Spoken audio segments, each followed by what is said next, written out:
Unpopular honesty, don't compromise your integrity. Keep your eyes on your grind, try to find longevity. Make your mind extensive, swift with your pensive. Don't sugarcoat your feelings cause the world too sensitive. No participation, distinct articulation, eardrums devastated through multiple conversations. The game elevated, undesirable, understated. No wonder the blender.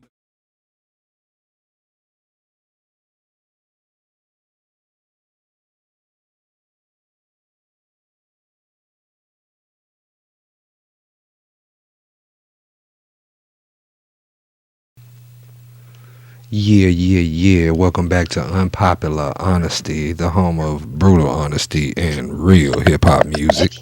My name is Cornbread Capone, and on the line, I have a special guest that I have been knowing for a long time. We go all the way back to elementary school, and today, this man is a poet on the verge of releasing a book. And if you don't know who I'm talking about that fellow. What's going on, brother? What's going on, Brad? How you doing, man? I've been alright, man. What about you? Oh, I'm doing great.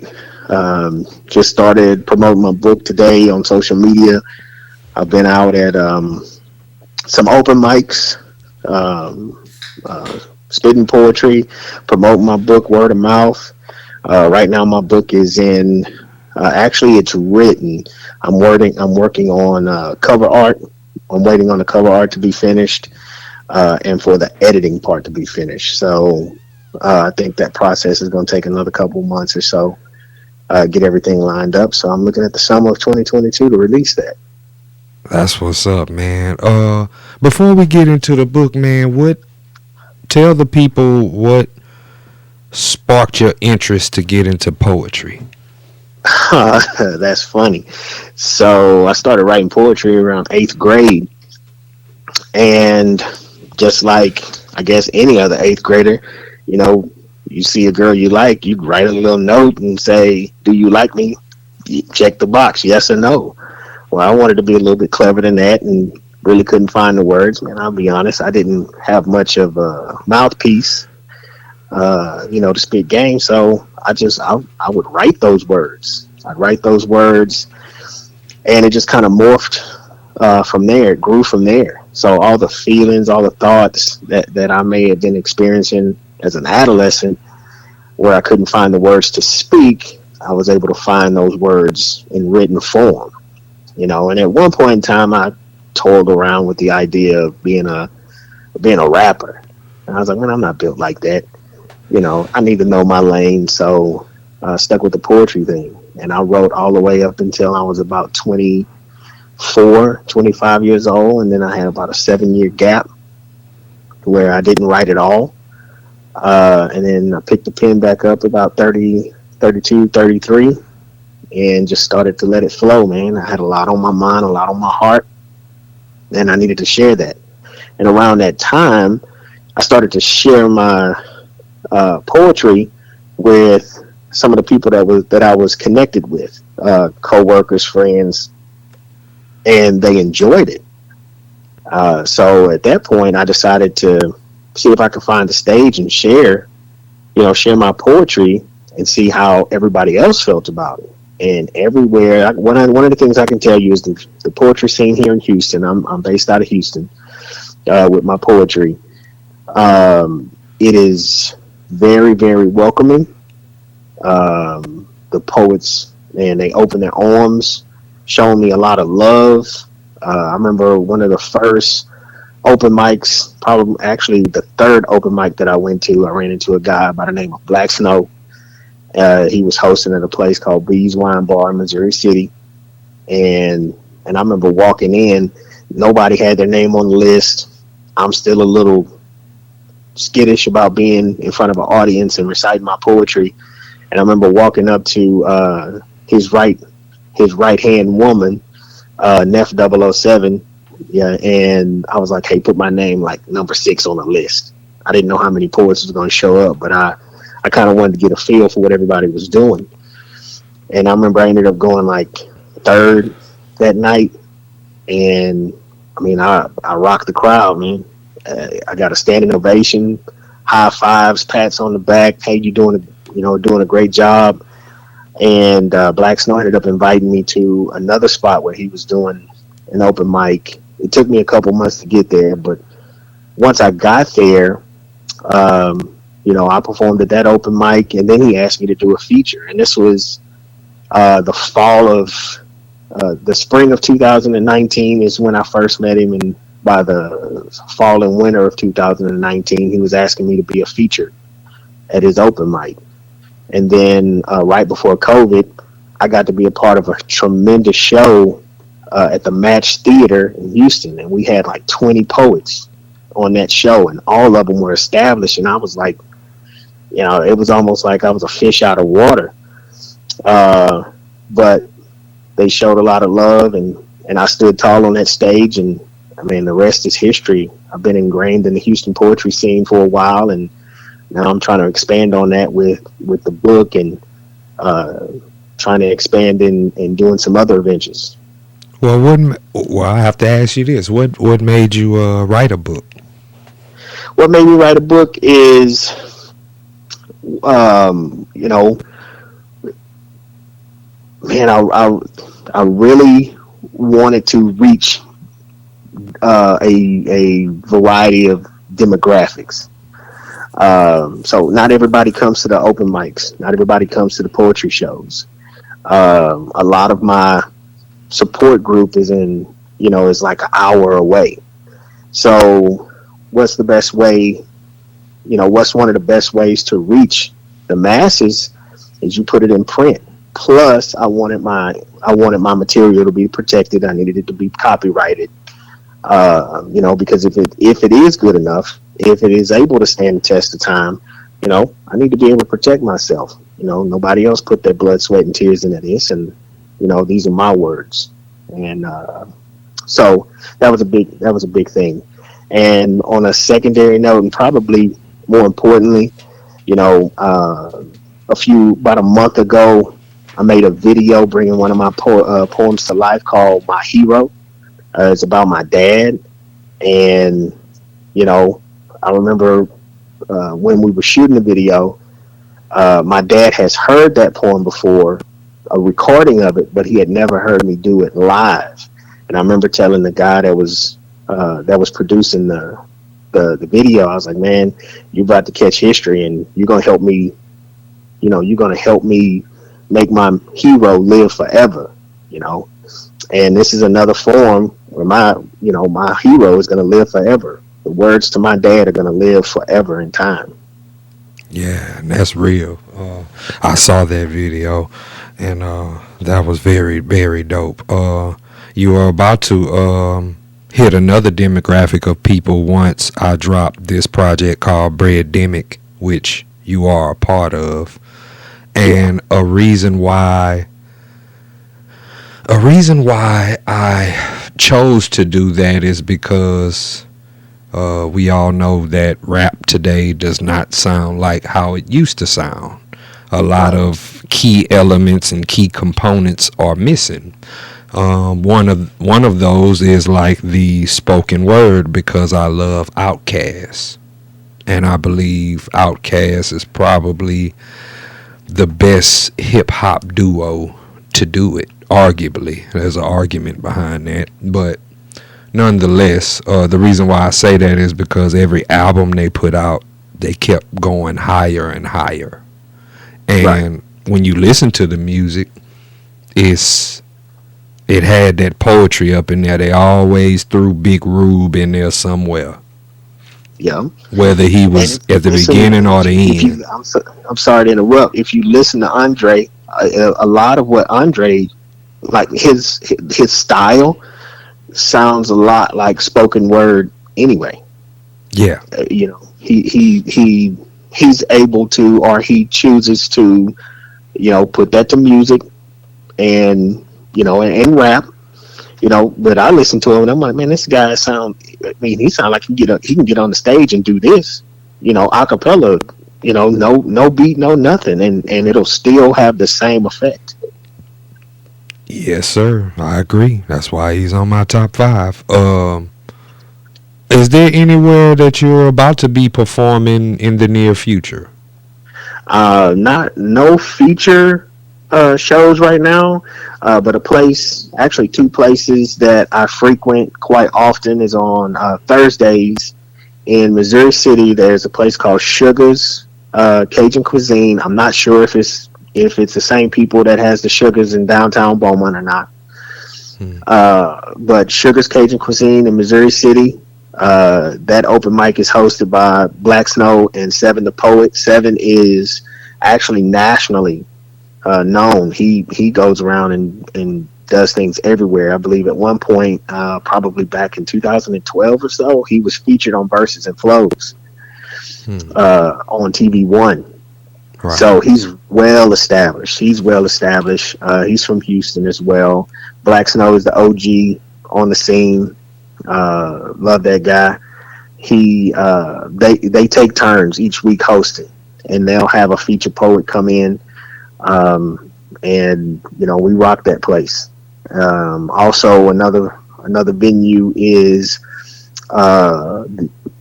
the Greasy Spoon in Pearland.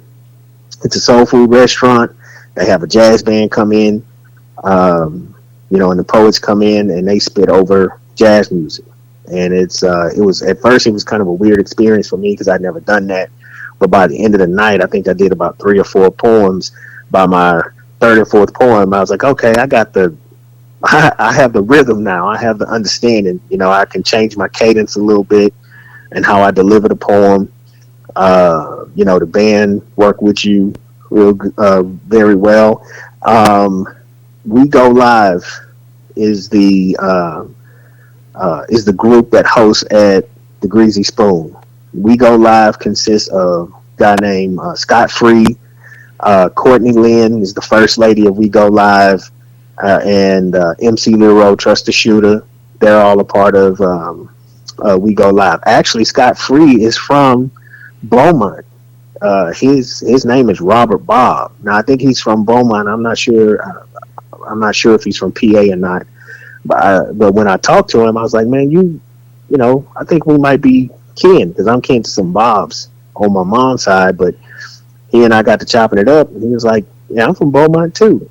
But I think he came after us, so we Okay. missed each other there. It But sounds like what you was describing at this place in Houston. It sounds like a lot like the movie Love Jones. Do you remember that movie?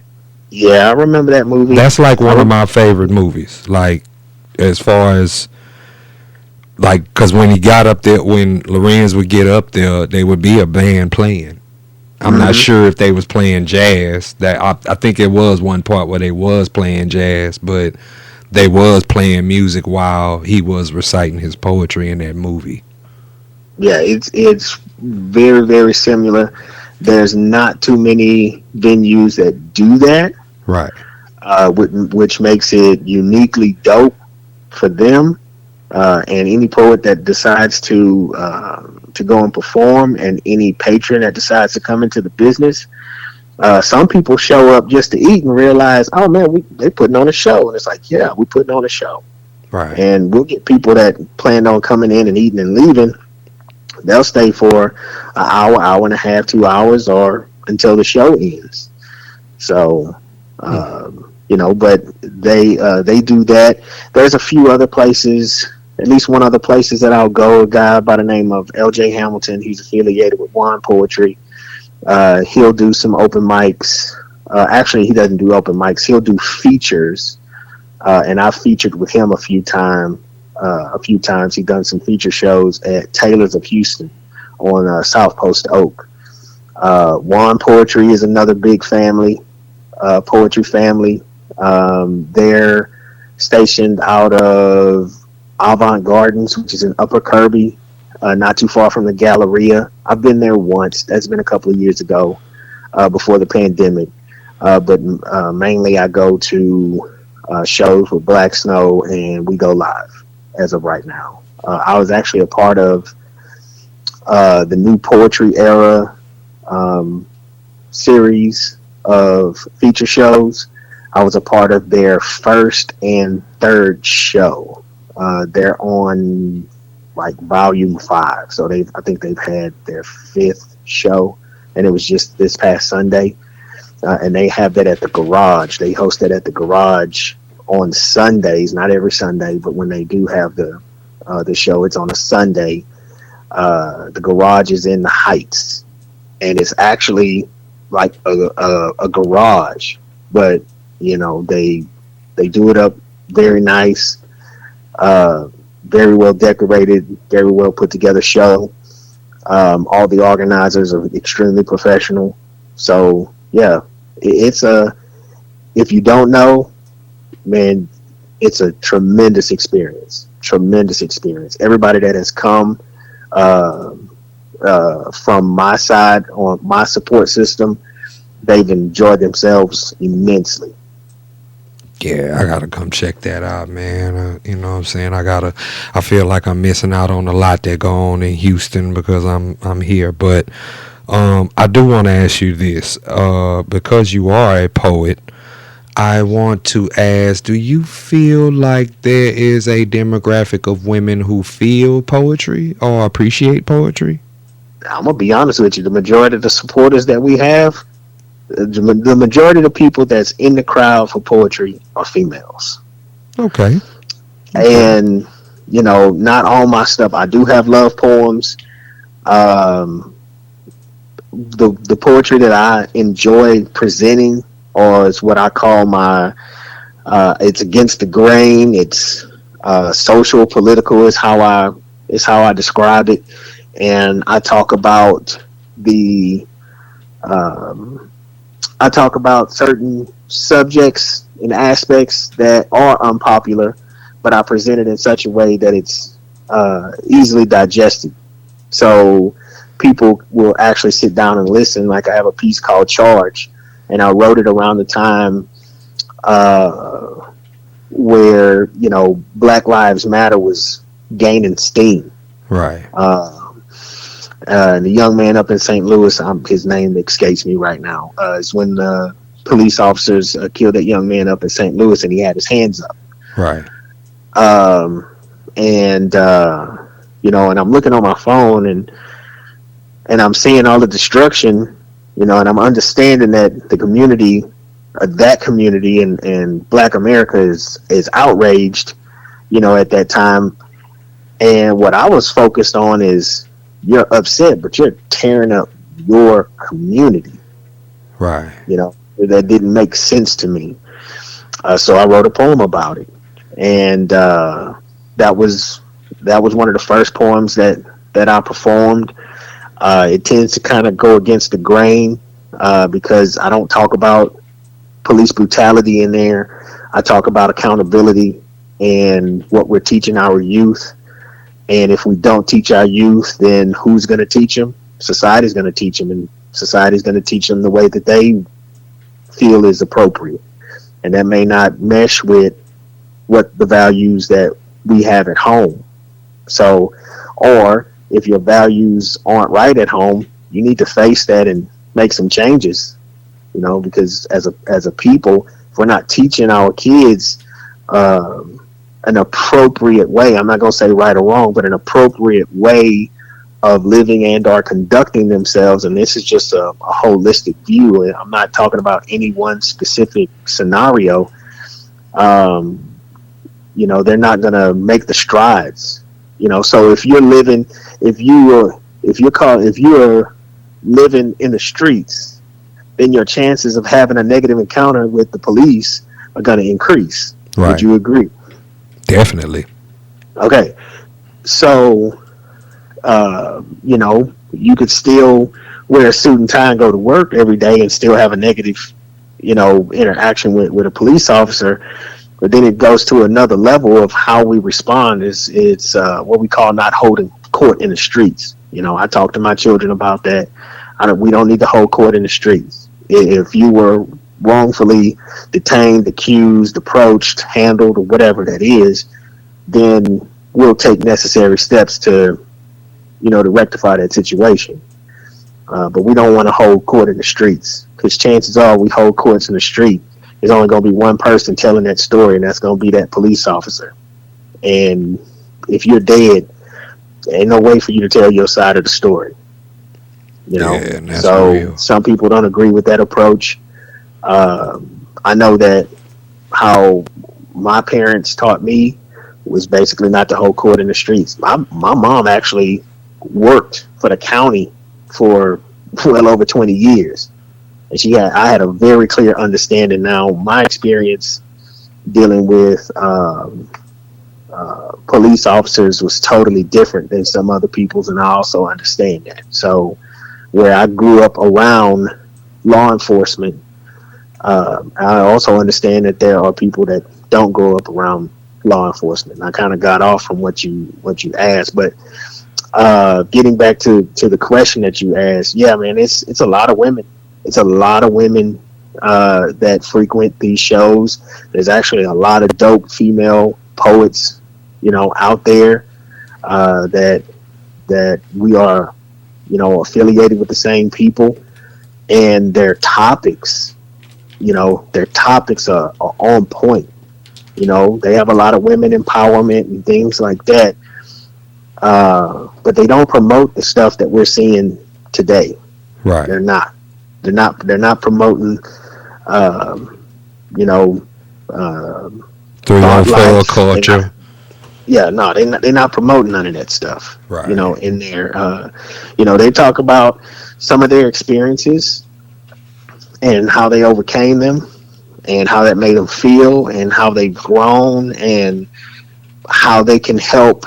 They try to teach the young ladies that's coming up behind them, how to live a more righteous life or have a more respectable uh, experience, with their lives. So, just about all the female poets that I follow, that I've been affiliated with, that they deliver those types of messages. That's what's up. Well, before we get up out of here, I do have to ask you one hip hop related question. Cool. Uh, what do you jam when you get in your car? I've been waiting for that question, man. I've been watching your podcast, and I was trying to put together my top five. But what do Yeah. I jam? It really depends, man. It really depends on how I'm feeling. Do you have a top Uh, five? do I have? No, I don't have. Honestly, I don't have a top five, but Okay. I have two.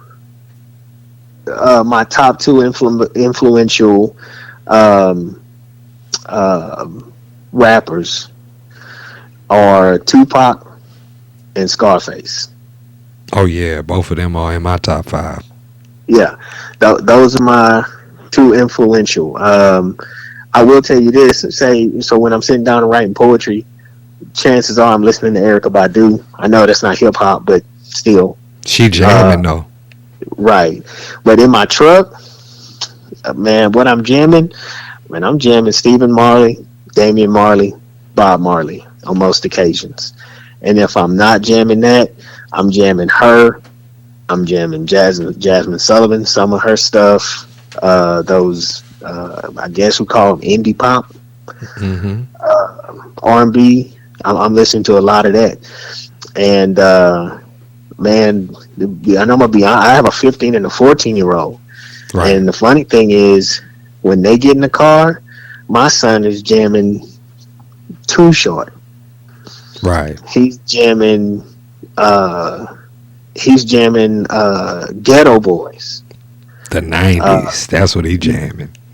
yeah, I love you it. know, you had a chance to meet him, and talk and things like that. He's jamming stuff like that. My daughter's jamming Frankie Beverly and Maze. So I must have did something right with my kids. Classics.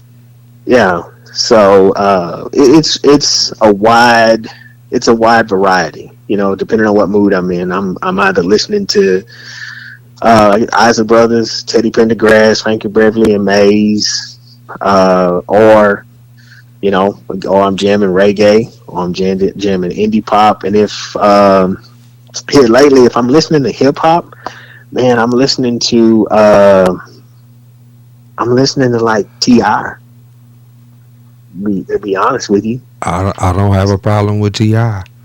yeah, I've been listening to Ti. So yeah, I'm kind of all over the place, just depending on what's going on. And if I ain't jamming, I'm gonna be honest with you. If I'm not jamming anything, especially on my driving to work, I'm listening to the podcast. I'm catching up on whatever I may have missed on the podcast for the last couple of days. That's what's up, man. So, and I will tell you this: your podcast with T Matt Visions. Yeah. That was I was screaming at the phone because I was screaming at the phone like, "Tell him, T Mac, tell him the Yeah. truth." Yeah, that's my nigga, man. That's my brother, man. I Yeah, mean, shit is we kind of been joined at the hip since we met through my brother Big E. That's how I met him. He was yeah, actually taking pictures for my brother first. Um, that's how I met T Mac, and ever since then, it's like whoever was friends with my brother became friends with me, and then gotcha. of course, naturally, when he, transitioned, Yeah, me and T, what I'm saying, kind of the bond became stronger. You know what I'm right. saying, on the strength of brother. So, Yeah, and it's always gonna be like that because that's how he would want it to be if he was here right now. right. Um, but before we get up out of here, I want you to Gotcha. plug your social media, tell people how to follow you, where to follow you, and All all right. Well, that. you can catch me on Instagram and TikTok at that fellow poet, ThatFellow poet. You can catch me on both of those. Um, man, I'm on Facebook. My government name Herman Hebert, HermanHebert. But don't get on there acting silly, because that's not just for poetry. Right. I have some work folks on there. But anyway, you can catch me on those three. I'm also on Snapchat, but I'm not on Snap as much. But I'm more on IG. I promote a lot of my poetry stuff on Facebook, IG, and TikTok. And man, thank you for speaking to me on this podcast. We have so much to do because we finna take it from books to poetry, events to music and beyond. You know what I'm saying? Yeah, As we you gonna talking. come to the Galleria for the bump box too. Yeah, yeah. I'm trying to do Yeah, that. I'm trying to get in touch with a dude right now. right. Yeah, because that's definitely on the agenda for me.